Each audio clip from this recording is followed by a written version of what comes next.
রব্বুল আলামিন তাদের রুহের মাগফিরাত কামনা করি। রব্বুল আলামিন যারা বেঁচে আছে তাদেরকে সুস্থতা দান করো আল্লাহ। আল্লাহ, আমরা যারা বেঁচে আছি এই ঘটনা থেকে শিক্ষা নিয়ে যেন আমরা প্রকৃতপক্ষে একজন মুমিন ইমানদার ব্যক্তি হিসাবে পরিগণিত হতে পারি। রব্বুল আলামিন রব্বি ইগফিরলি ওয়ালিওয়ালিদাইয়া ওয়ালিল মুমিনিনা ইয়াকুমুস হিসাব। اللهم اغفر لي حينا ومعيدنا وشاهدنا وغائبنا وكبيرنا وكبيرنا وذكرنا وانثانا.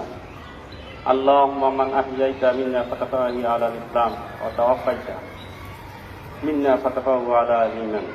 اللهم لا تحرمنا اجره ولا تفتنا بعده.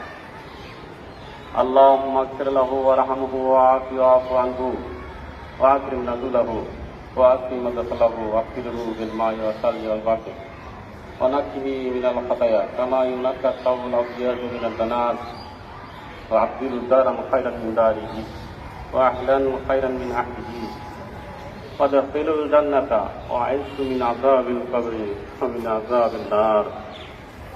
سبحان ربك رب العزة عما يصفون، سلام على المرسلين، الحمد لله رب العالمين.